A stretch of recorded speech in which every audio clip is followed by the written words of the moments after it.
My guest is Edward Dodge. He's a graduate of Cornell University, where he earned an MBA. Ed is the author of the book History of the Goddess: From the Ice Age to the Bible. He's from the Washington, D.C. area, where he currently lives and works as Director of Business Development for Renewable Generation for an electric utility construction firm. We're going to talk about the future of energy, civilization, and biodiversity, and whether spirituality might inform our most important decisions going forward. Ed, how are you today? I'm doing great, Hart. It's great to be here with you. I really appreciate the chance to speak with you. It's my pleasure. We had a great conversation yesterday, and I can't wait to record it. So Ed wants to talk about wants to make the case that methane is clean energy and should be embraced. So Ed, take it from there. Great. Hey, it's great to be here with you, Hart. And yeah, so I am, my background is in technology. I've been deploying technologies my entire career, and I've always considered myself a deep green environmentalist. But I work today hands-on building large commercial solar projects, solar microgrid, battery storage, megawatt scale stuff. That's what I do all day, every day. So I'm a total believer in wind and solar, and I've built my career around deploying them. But I also recognize completely the limitations, the fundamental limitations that they have. We're not going to run our entire civilization off wind and solar. You can't even run a complex, a hospital or a college campus off of wind and solar, much less all of our civilization. You can't run the solar panel factories off of solar panels. You can't you can't manufacture a wind turbine just with the products of wind turbines. We need hydrocarbons. We need industrial civilizations built on a backbone of fossil fuels. Starting with coal and then oil and then natural gas. And I'm going to make the case here that natural gas is good. Natural gas is our friend as an environmentalist. So anyway, we're not going to eliminate hydrocarbons, and we're not going to run out of them. But what we can do is we can clean them up. We're not going to decarbonize our economy, in my opinion. I think this entire Green New Deal narrative of going to zero fossil fuels, 100% renewable energy, and that constitutes a clean. I don't think it's true. I think the engineering model is hugely flawed and is going to break, and that and we're kind of wasting our time pursuing things like, I'm happy to make my living selling solar panels, but we're never going to hit the targets we're trying to hit for two basic reasons. One is the mineral limitations, which you've talked about on this channel and other people are talking about. Just the sheer mineral intensity of all this lithium and cobalt and nickel and copper that needs to be mined and manufactured to make all this stuff. We're just swapping out one earth raping industry for a different earth raping industry. And then secondly is the land use limitations. There's real land use limitations. Land is a finite resource. And the amount of land that's needed for wind and solar will quickly get saturated long before we hit the targets. Hydropower is by far the world's best source of renewable energy, but we don't build new hydropower anymore because we long since built out all the good sites. And once you built out all the good sites, that's it, you're done. It's the same thing that's going to happen with wind very quickly. They'll build out all the Class A wind, and then wind will basically be capped. They can go offshore. Onshore, I'm talking. Offshore, who knows? If you can do floating wind turbines, it's pretty wide open.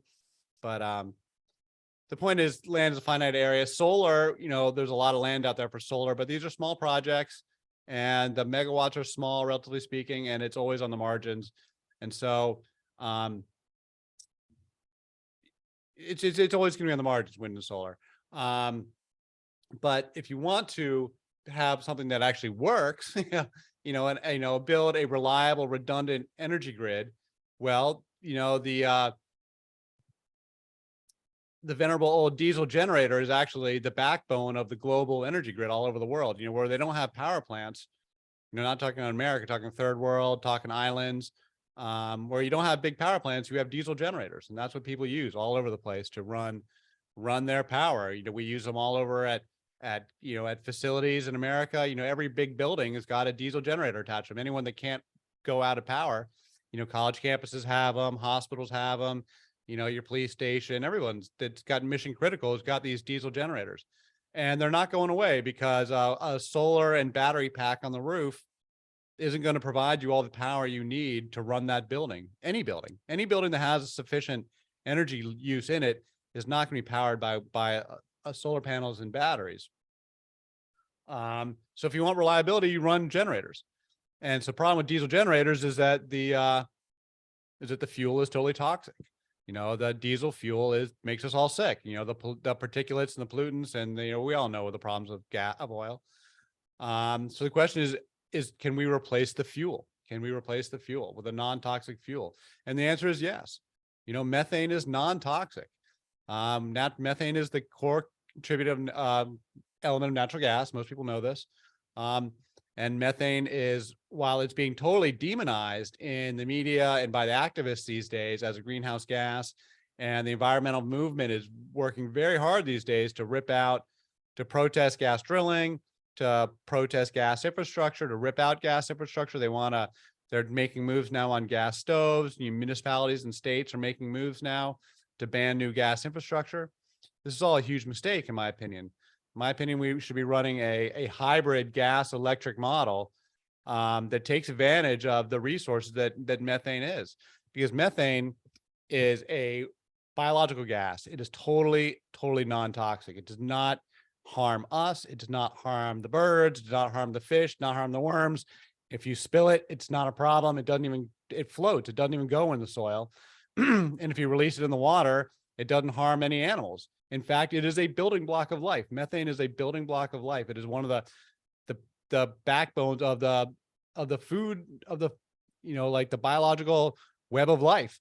The food chain on the bottom of the ocean begins with methane, with bacteria that eat methane that in turn get eaten by plankton, and it becomes the basis of the food chain.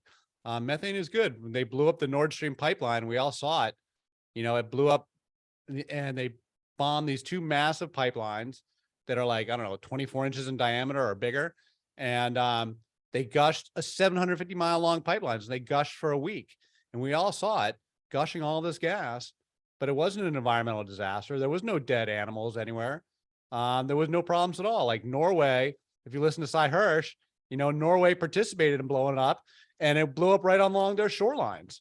Was anyone complaining from Norway about an environmental disaster? No, not at all. Like, this isn't the perfect case that natural gas, as long as it doesn't catch fire, is totally environmentally benign.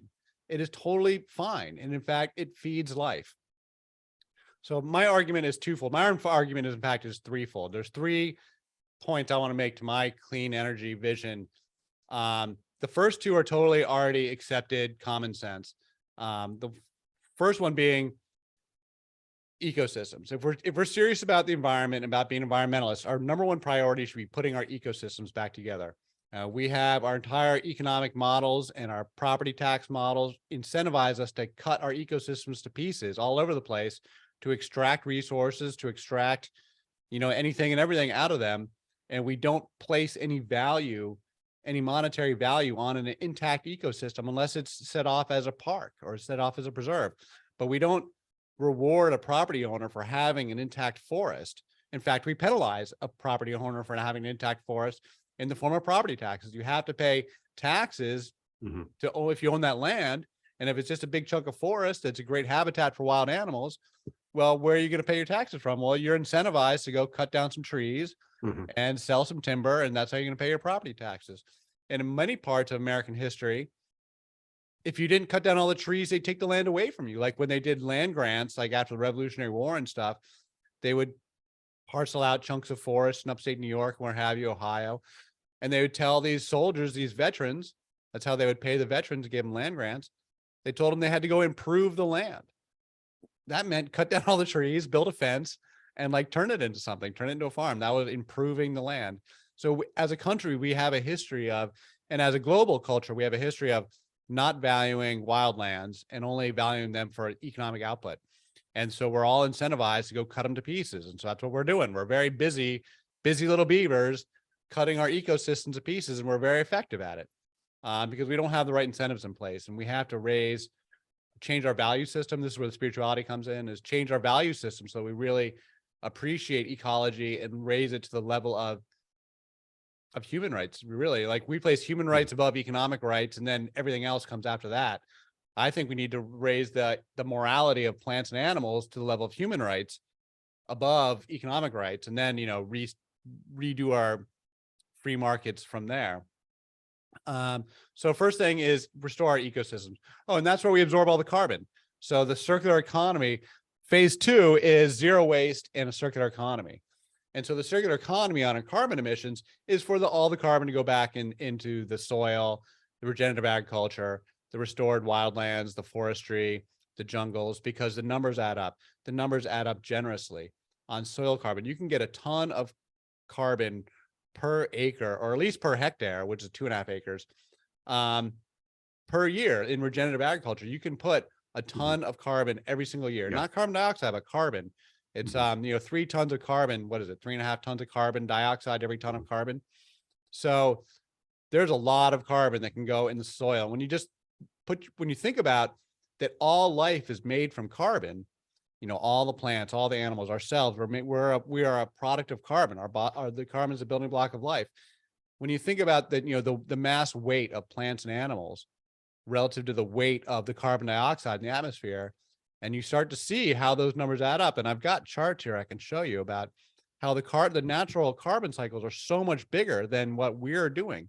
And we make such a big deal about the carbon dioxide that humans are putting in the air as a function of burning fossil fuels. And it's like 10 gigatons a year of carbon. And so it's like 35 gigatons a year of carbon dioxide. Well, the Earth's naturally cycling like 120 gigatons of carbon a year. It's way bigger, like 10 times what we're doing. So if we really just ramp up nature can absorb all the carbon emissions. We don't have to take them to zero. We just have to get them back into balance with nature. And that comes back to detoxifying the fuels. So phase 1, restore ecosystems, regenerative agriculture, ecosystem renewal all over the place. Phase 2, zero waste and a circular economy. And there's a lot to be said on that. And then phase 3 is detoxify our fuels. Don't talk about decarbonizing our fuels. Let's detoxify them.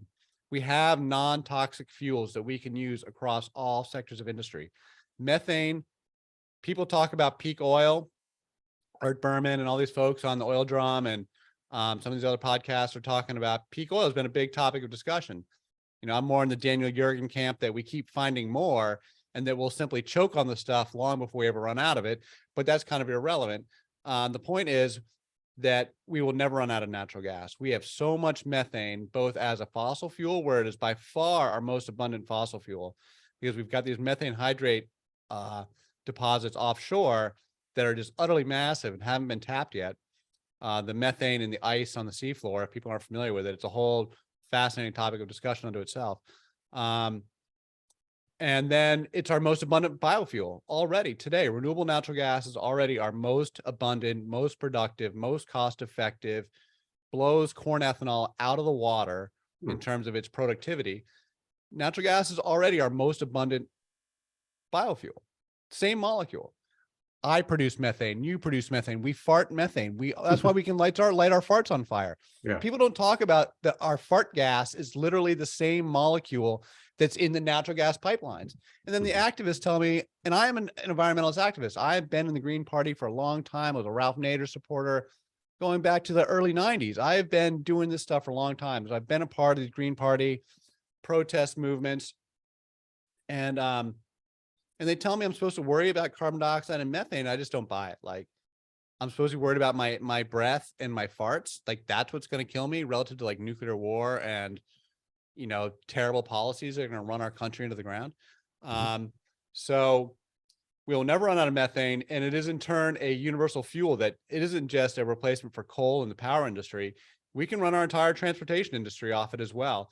It's a replacement for diesel, because where you can't use natural gas or methane it's already the backbone of our chemical industries. So it is very easy to transform it into synthetic fuels. Like DME is one I'm a big fan of. It's not really well known in the United States, which is like a synthetic propane that is a diesel replacement, totally non-toxic, will run diesel engines, trucks and generators. Or you make just synthetic liquid fuels to replace conventional petroleum products like Fischer-Tropsch. Jet fuel is already available today. That's not totally non-toxic, but there's other fuels that people are working on. The point is, if you use natural gas as like the master resource, we can manufacture all of our all the liquid fuels we need, and we'll never run out. We'll never run out. We can make methane. Nature's making methane all day, every day. We can make methane all day, every day. It's wildly abundant as a fossil fuel. We'll never run out of it. We just never run out of it. And it's non-toxic, and we circular economy it back into the soil. One proposal I've had is to do a carbon tax and take all the money from a carbon tax, which could be like $1 trillion a year, and put all of it back into ecosystems, put it back into paying farmers for their farming practices and paying landowners for the forestries and stuff. You know, if you took the money from a carbon tax and put it all into soils and agriculture, that would be $1 trillion a year that could like be totally transformative of economies. So let me, Anyway, that's a lot of rambling there. So yeah, probably, that's fine. let you So you ask have a some list of 3 things here, 3 proposals or policies that you recommend. One is that we restore ecosystems on a massive scale. And the second is go to a zero waste economy.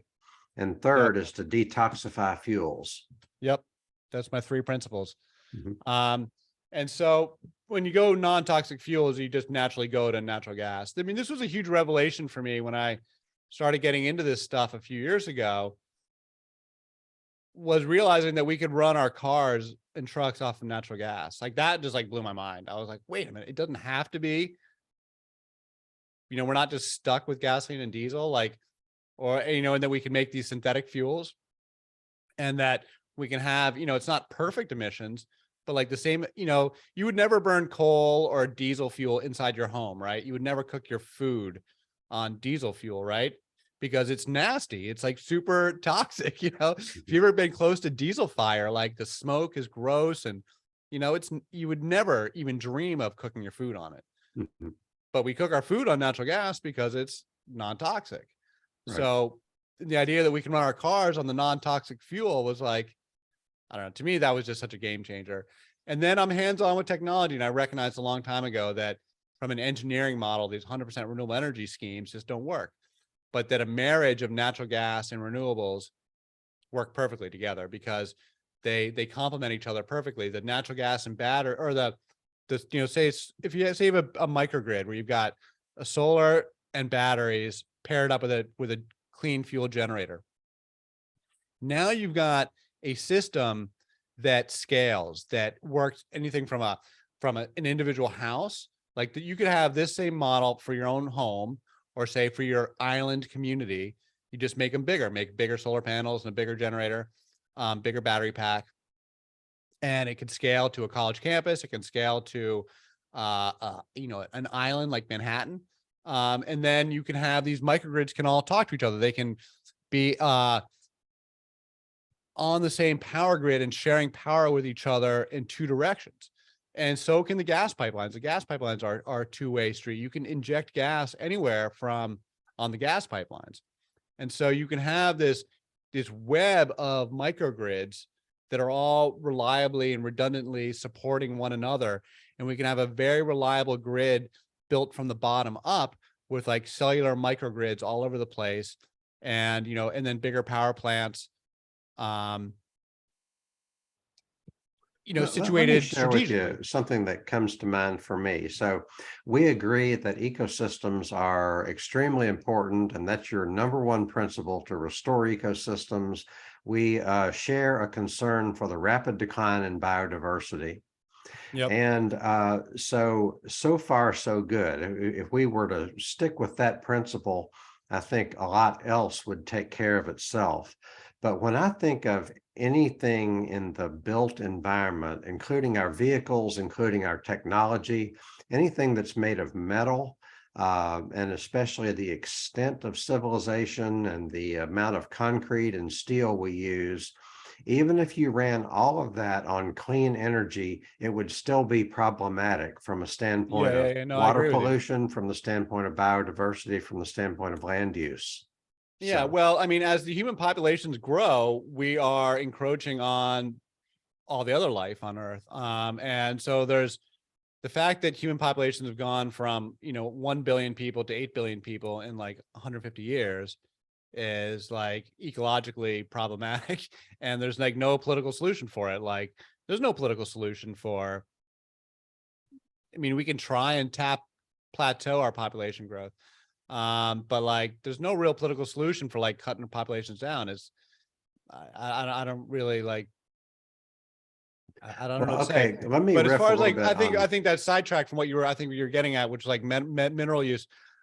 I think we can recycle all of our carbon resources quite endlessly, but minerals are not. Minerals, can be recycled to a certain point, and they all require being big holes dug in the ground. And the more we use them, the more we dig holes in the ground. And I don't actually have a solution for that. I really don't. The only thing I can say is I hope space mining works. Like literally, I genuinely hope space mining works, because I actually don't have a solution for minerals that doesn't just involve, recycle them as carefully as we can.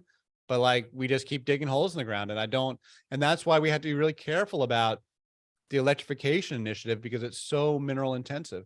The gas pipelines are built from steel, and steel is built from iron, and iron's not, a resource that's that we're concerned about. And so the mineral intensity of a hybrid gas electric model is way lower than the mineral intensity of electric only. But yeah, I don't really have a good solution for mining. Like I except to take it off the planet, like literally. And that's like kind of Let me sci-fi. talk about let me talk about population for a minute, and then let's get back to mining. Let's talk about the amount of mining that's required to build out the renewable energy proposals. Yeah. So, but population itself, to me, it's not the amount, the number of people, it's what we do.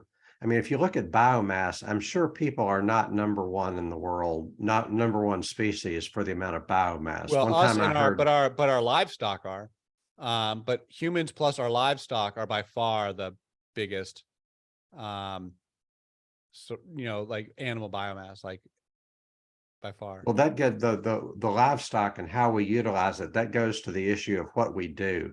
So I'm Right. saying it's not the number of people, it's what we do.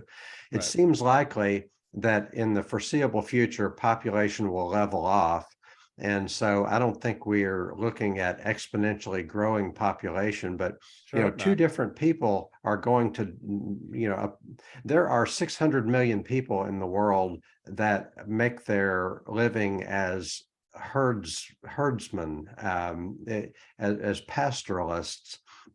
And I've talked with somebody, with a veterinarian, Ilse Kohler Rollefson, who lives among these people, knows them very well. And I'm convinced that such people not only don't have a negative impact on their environment, they have a positive impact on their environment. And you look at indigenous peoples wherever they are. So it's possible for people to live in a way that is that has a positive impact on our environment. Yeah. I would assert it's not what we do. And when you think of, in the mindset of a affluent Westerner, when you think of population problems, you think of like people in third world countries that have more population than they can feed. Well, those are people that don't have a big impact on their environment. Right. Whereas The paradox, affluent Westerners do have an impact on our environment.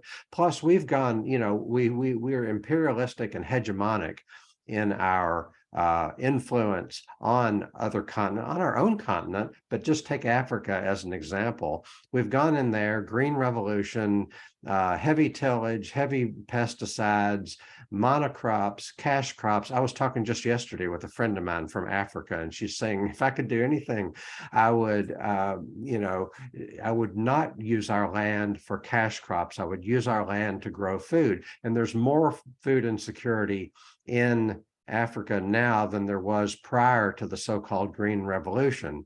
And so hold that thought, combine that with the fact regenerative agriculture is actually a thing. I know some people who are concerned about population don't really know how regenerative agriculture works and how it can be humans can be a keystone species. We can create situations with the water cycles and with the biological diversity that have a positive impact on the water and the wildlife and the air. No, I'm a huge believer in regenerative agriculture. This stuff was a massive revelation to me, to learn how by changing techniques on cattle raising that you can rebuild the soil, and that it's really that cattle and livestock management is either part of the problem or it can be part of the solution. And that the argument that we need it, I think everybody agrees that today's feedstock methods are bad environmentally, bad for the farmers, bad for the animals. Like, it's not necessarily a great product. It's only good for the monopolistic Tyson, the big Mhm. Cargill, the big beef manufacturers, the big beef monopolies. And it's basically bad for everybody else. Bad for the planet, bad for the animals, bad for the farmers, bad for the consumer. Um, and that if we can break that cycle and get the animals out of the CAFOs and onto the land, and I'm not a farming expert, I'm not going to be the guy to tell you how the details of how it works, but I know I've observed enough smart ranchers out there to know that it can work and that it does work. And so that, yeah, we got to do it. Like, I don't really like, there's so much that can be done. And then also, and then it goes back to, so like the cattle restoring the grasslands, but then also doing that combined with various aspects of permaculture to restore our aquifers, because we've been draining our aquifers like crazy. The Ogallala aquifer that's in the Midwest, we've been sucking it dry with no regard for restoring it for decades now. And as though it's this unlimited resource. And it's not. I mean, people talk about drilling for peak oil. Like, I think we're going to run out of fresh water long before we run out of oil to drill. And that's really what's going to catch people by surprise, I think, is, water shortages in the Midwest. That would really catch people by surprise. Okay, so let's talk about metals. Industrial civilization requires metals, Yep. and they can be. Let's talk about the different metals that are required generally in industrial civilization, and then let's talk about the metals that are required for so-called renewable energy and clean vehicles. So, under any circumstances, you've got iron, you've got concrete, which is not a metal, but it requires mining. Right. It requires a lot mining of a lot of sand. It requires a lot of burning of carbon. So you Yeah, we have live in a steel, glass, and concrete civilization these steel, days. lithium, copper, nickel, cobalt, aluminum, all these metals and the mining that's required. And so what do we do with that? What's justified? What's not justified? Are there any of the Don't waste them. processes I mean, that can be? that's just the thing that drives me crazy the most, is that, like, we're so indiscriminate with like digging stuff up and just using it once. Um, and we have this linear economy where we dig holes, where we dig stuff out of the ground, use it once, and then dump the effluent somewhere else. And we need a circular economy where, to the best of our ability, that we recycle everything as much as we can. Now, minerals are nothing's perfectly recyclable forever, but aluminum is pretty damn recyclable, and steel is pretty recyclable too. And I mean, I wish if I could wave a magic wand, I would like ban landfills. I would just say everyone's like required to, like, you got to find a use for these molecules, or don't pull them out of the ground. Let's talk about, okay, so yeah, metals can to some extent be recycled, but there are problems with that. The more you put things together and you have to unpack them, that takes energy. It may or may not be feasible. It might create pollution, etc. Yeah, So no. there's that. I was Plus, the doing other waste issue energy. is I was if the really into the whole economy waste is energy space. constantly growing, if the economy is constantly growing, then almost by definition, that means that the throughput of materials is constantly growing. Currently, there's a strict correlation almost between the size of the economy and the amount of materials that are flowing through it. So if the economy is growing 2.3, or the economy is growing 2 or 3% per year, then recycling, even in the best case scenario, will only supply so much of what's needed. Yeah, like, I mean, we've been mining copper for 5,000 years, like the easy stuff is long gone, like we are, we're digging these incredible holes, to just keep getting more. And I don't really know where we hit our limits on some of these things. It's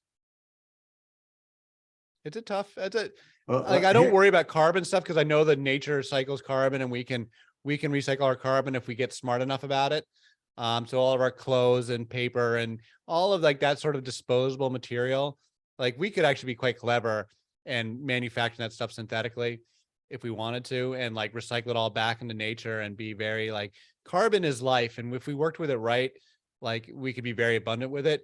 But like, I literally don't have a solution for like silver and gold and copper. Like I honestly like, if we can't find it in space, I literally don't have an answer.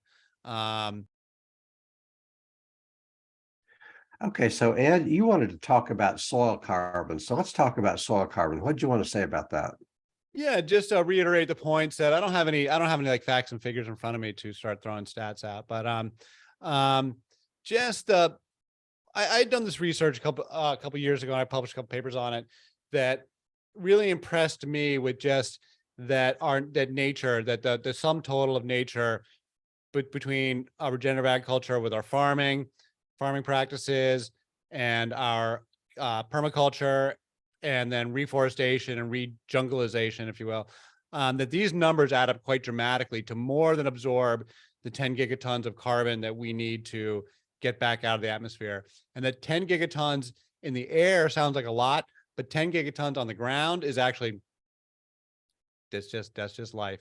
That's just, a nice diverse continent full of flora and fauna. 10 gigatons doesn't actually go that far in terms of counting up life, that the numbers add up quite generously and quite readily when you complete the carbon cycle.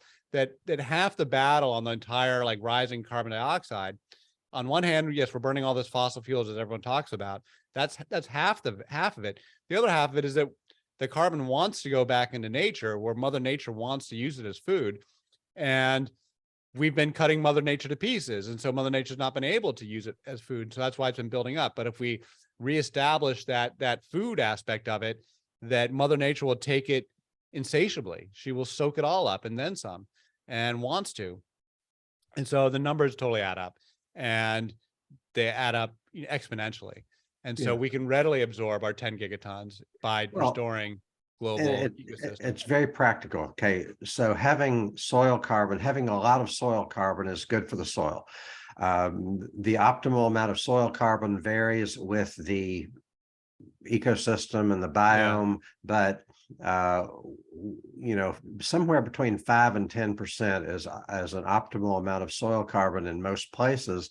What we've done in North America and elsewhere is to take that 5% and degrade it every year, degrade it through tillage, through chemical fertilizers, even pesticides have an adverse impact through monocrops, and we're down to 1 or 2% soil carbon in most places, and it's going to cause problems because, well, when soil is rich with carbon, then it's a sponge. It absorbs water. Also, that soil organic matter is like a structure, or even the software that it's like the operating system The that mycorrhizal the fungi other that's living doing all the things talking. can function in. Yeah, the web of life, and mycorrhizal fungi that's under the ground, that's in the soil, that the plants are all talking to one another. The recognition that, that the forest itself and these ecosystems are actually like a living creature unto themselves, and have the forest is not just a collection of trees. It is itself an organism. It is itself a superorganism. And so we need to recognize that these webs need to be reconnected. We need to connect these networks. One, these long corridors for like wildlife corridors, right? Like extended stretches of land where there's a tree canopy for a long way across multiple property lines, and people working together better on aquifer, on like watersheds and things, so people are more, people are getting better about this stuff. Collectively we are getting better about our ecosystems, because we were totally blind to it just 2 generations ago. 50 years ago, people were completely blind to this stuff, and now people are waking up, and collectively we have to continue to get better. But yeah, there's so much to say on Yeah, soil well, and why we need it. let me chime in. One benefit, we have these droughts in the West, in the Yep. American West, droughts all over the world, but we have droughts in the American West, the worst drought in 1,200 years, they say. And the cure for that, in a nutshell, is to build soil carbon so that the Yeah. Oh soil my acts God. as a The soil and sponge, water so that totally the go together, soil right? absorbs the rainfall and holds on to it. That and you don't hear this when they cover droughts and floods. Soil carbon is also a cure for floods. So when you hear droughts and floods covered in and fires covered in the news media, they almost never seem to understand what causes drought, what causes what causes floods. Flood is too much runoff, and you've got too much runoff because the soil is not soaking up the water. Right. Yeah, yeah. The soil and water totally go together, and this is how we'll restore our aquifers, is to restore the soil. I saw this really dramatically. I went to Honduras with a project with Cornell where these students were building these water filtration plants for like rural villages in Honduras. And I went down there with them on this one trip, and we went to this one location, this totally rural, poor area, like on the border with Nicaragua or something.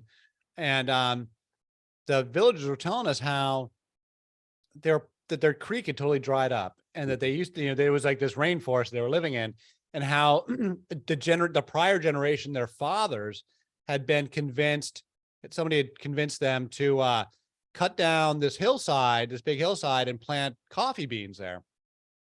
And so they went through with it, and they got like 2 or 3 harvests, but then the coffee beans, for whatever reason, failed there, and so that whole plantation failed. And then, but then they lost their forest too, because they'd cut down their whole forest. Mhm. But then what shocked everybody was that the creek dried up. Like Mhm. nobody anticipated that Mhm. when they cut down the forest, that Mhm. this creek that they totally relied on for all their water and everything totally dried up and went away. And they were totally shocked, horrified by it. And they were, a generation later trying to still contending with it, trying to restore this forest that their fathers had indiscriminately cut down. And they only kind of blamed themselves. They were very honest about it, but it was a really kind of a tragic situation. And I realized that we've been doing that all over the place. Right. Yeah, it's my understanding that humans have removed about half of the plant matter, and that so that's one thing. If you remove the plant matter, then the plant matter serves so many functions. It's habitat for wildlife, it restores the soil, it captures rainfall, etc. It's a windbreak, it prevents soil erosion. And yeah, so you also wanted to talk about liquid natural gas and something called DME. Yeah. So I'm a big fan of liquefied natural gas. I think it really gets a bad rap. Um, it is actually quite remarkable. We transport LNG. So LNG is cryogenically cooled methane. So methane, to get methane into liquid form, you've got to cool it down to like minus 200 and something degrees, and it's cryogenic. So you store it then in like a big thermos bottle. Now LNG is totally natural. They find it in space. It's just methane at cold temperatures. And so like there's out in outer space, Saturn's moon Titan has an LNG atmosphere. It literally has lakes and rivers, and it rains liquefied natural gas. It rains methane. So it's totally all natural. And so when they need to move natural gas by ship, this is what they do with it. They condense it down, and then they put it on these big container ships, and transport it around. Now, LNG gets this rap as being just totally dangerous, that these are like, hydrogen bombs or something. It's totally not true. It is by far the safest form of any of our commodity major fuels. LNG is by far the safest. People don't realize that when it's in its liquid form, it's not flammable at all, much less explosive. Methane doesn't explode, period. There's a difference between burning and exploding. Mhm. So it's flammable, obviously, but it doesn't explode under any circumstance. But in its liquid form, it doesn't even burn. So you can take a cigarette. They do these demonstrations, and they put it right into a pool of LNG, and it doesn't burn. Mhm. And it floats on water. I mentioned before, it's totally non-toxic. It floats, and it floats on water, so it doesn't doesn't harm any fish at all, literally doesn't even go in the water. And then and as long as it doesn't catch fire, and it's got a very narrow band of flammability, and it's considered to be like among fuels, it's even when it's on fire, it's safer than like say diesel, which has like a very high flash point and is like burns really fast. Natural gas is considered to have like what they call a lazy flame. And I'm getting all this information from fire, the fire industry, the fire department, fire safety, and insurance industries. They're the ones who do all these ratings.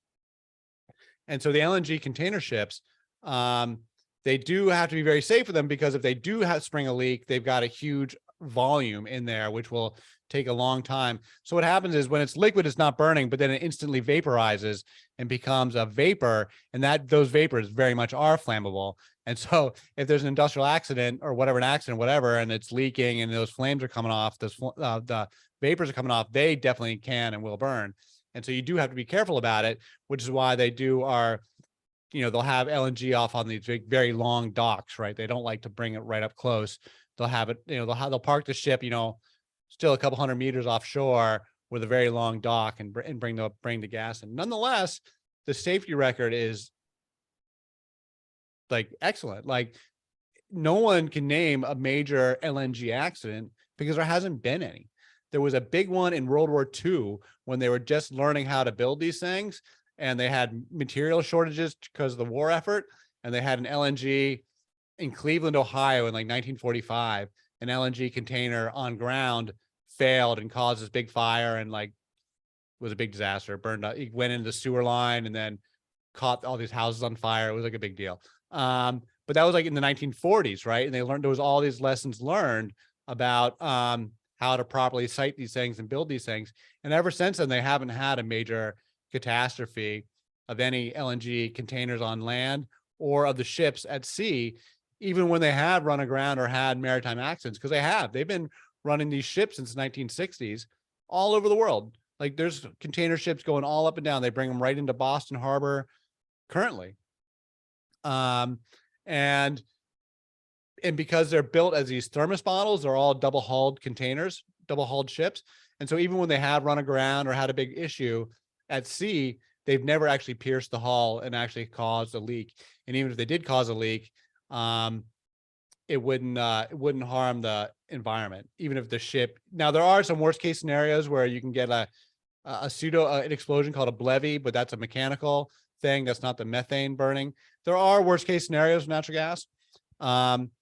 So it's not like, I'm not trying to suggest that you can be cavalier about it.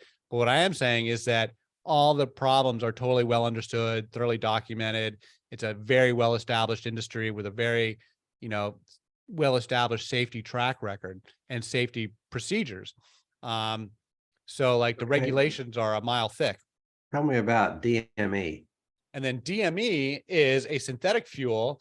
It's made from methanol. It's really just dehydrated methanol. It's very easy to make.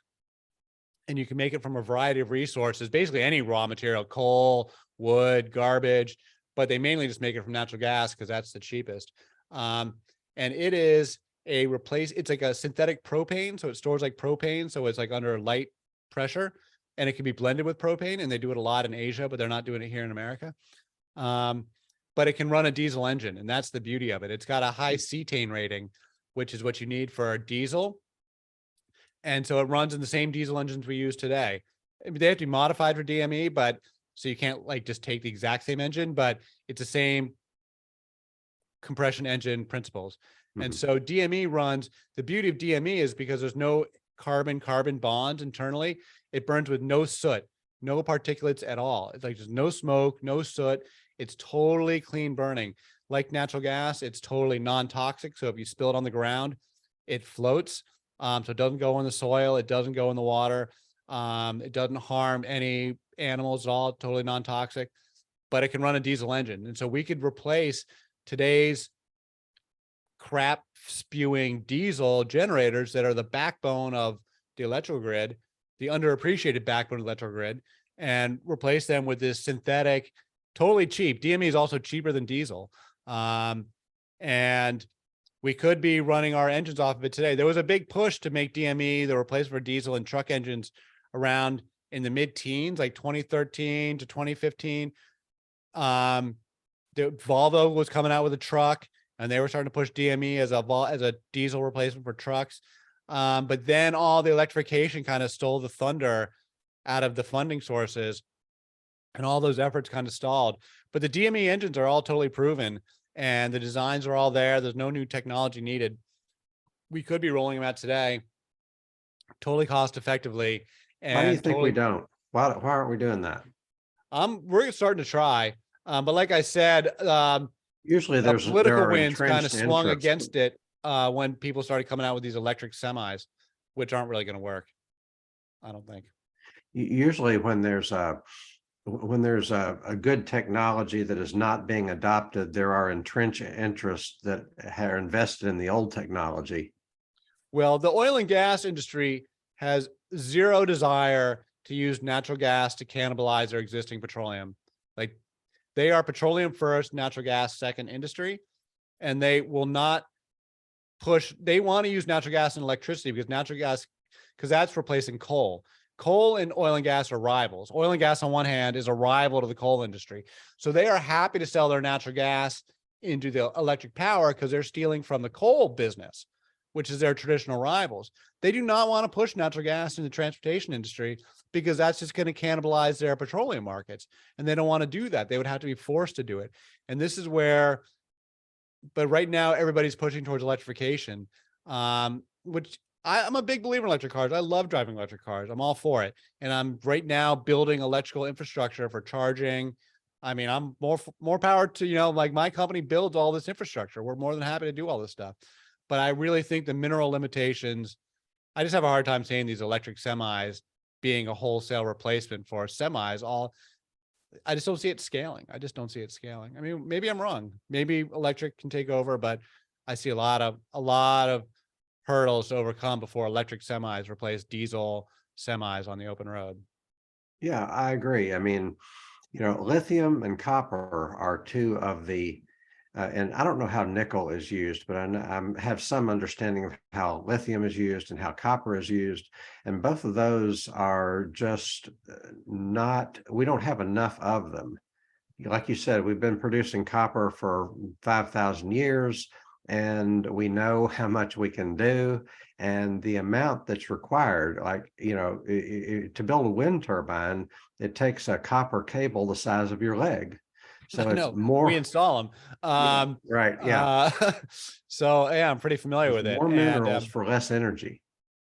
Yeah. And not only that, but we've got a growing demand for electricity, for data centers and Netflix alone sucks down more electricity than some entire countries in Africa and stuff.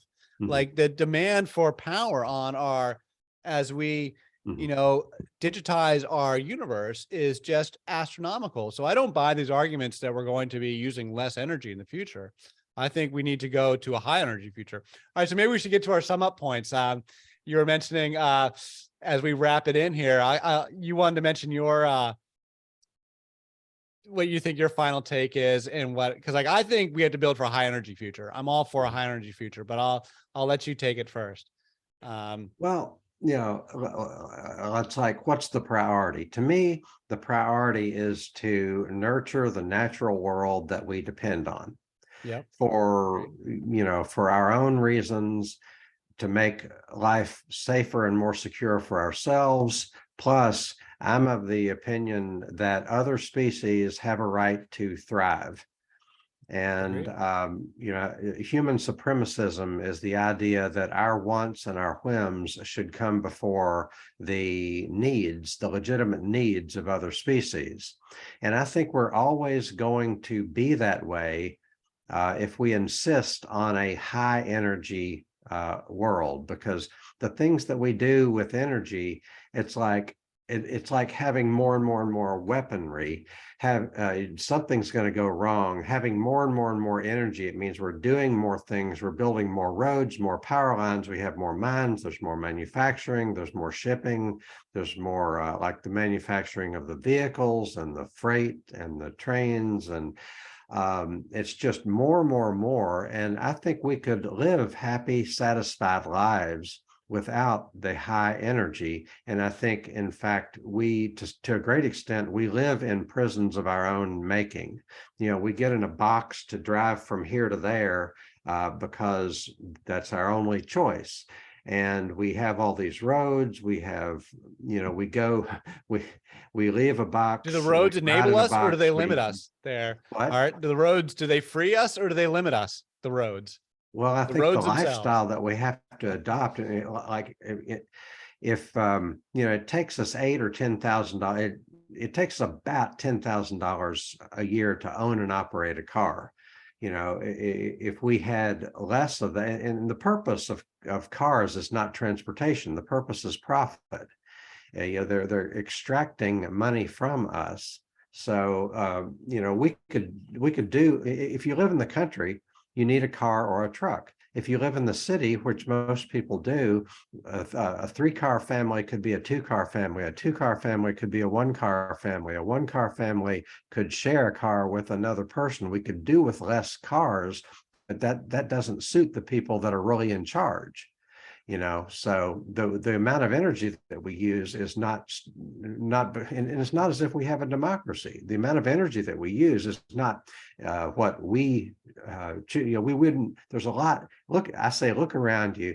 75% of what you see around you, we would not want or need if we had. And if we were making informed choices, if we were informed and we had the true power to make the choices. So that's why I say we could, reduce our energy consumption by 75%, and that be a step in the direction of having more satisfying, fulfilled lifestyles. I agree with everything you're saying. I don't disagree with any of it in substance. Humans have lived on this earth for 250,000 years, Homo sapiens, 250,000 years, whatever. And most of that time we did not have industrial energy. And most of that time people found ways to live perfectly satisfying lives. I don't believe the argument that, life for indigenous people or an ice age people was just nasty, brutish, and short. I don't see why that would have been true. Hobbes, People probably live perfectly happy lives. Yeah, one of the most famous lines in the English language, you just mentioned, Hobbes said that, prior to all of this civilization, life was nasty, brutish, and short. But, there's a lot of evidence to the contrary. Exactly. So it was not short, it was not brutish, it was not nasty. Yeah. And spiritually, people have very fulfilling. This is why I think the spiritual practices are important because, here's my intake on it. I think that, I think we're going through a transformation and we're clearly going through a very dramatic moment in human history right now. Like whatever you say about what's happening right now, it's important, it's unique, it has never happened before, and nobody knows what's coming in the future. We're still going through this very rapid technology transformation, and we know more stuff is coming. We know robotics is coming, artificial intelligence, synthetic biology. We can see on the near-term horizon really more and more dramatic things happening that are like completely out of control. Like no one's in control of any of these things.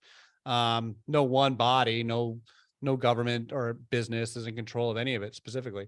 So my feeling is that we can't go back on the Industrial Revolution. Like the genie's out of the bottle. We can only keep pushing it forward. And we're in this, it's almost like we're in the middle of the birth canal right now. We're in this moment where we haven't completed the process, and we might fail and die, or we might come out of it and transform into a butterfly. And I think both opportunities present themselves to us.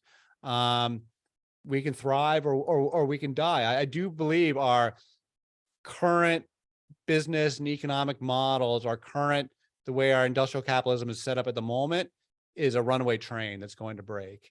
And that it's going to be, again, something dramatic that happens and a lot of people are going to die, and it's going to scare and terrify everybody else that doesn't die. Everybody that lives through it is going to be utterly terrified.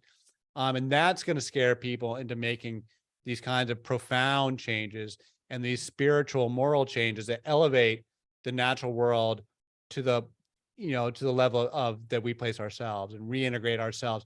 This is where my mother goddess stuff comes back, and the idea of adopting, an indigenous worldview and integrating it into the Western worldview. And that's something that at that point is no longer Western civilization. We're beyond the Enlightenment. We're beyond Christianity. We're into some new chapter of history that doesn't have a name and hasn't taken form yet. But in the meantime, we're like in this painful process of like where we're caught like in the middle of the birth canal right now. Like we are in the middle of this really scary, dangerous transformation that can go either way, for good or for ill. And, you know, and if industrial civilization just crashes, then yeah, we're going to have 75% less energy use.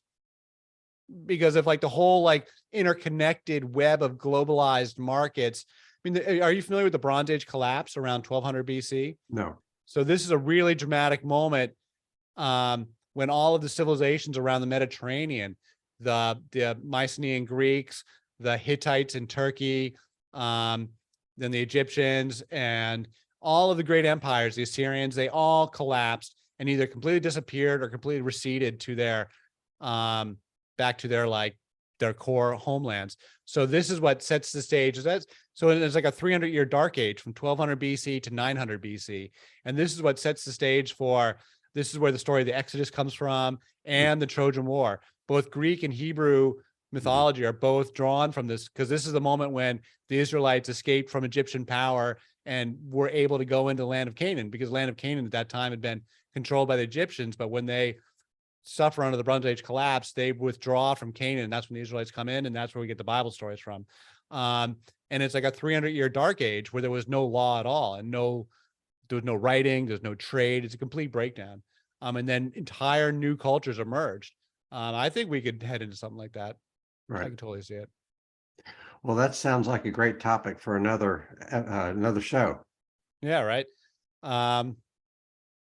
Ed Dodge, thank you so much for joining me. Yeah, Hart, it's been great. It's been a lot of fun talking to you. Hope to do it Okay. again. Talk to you later.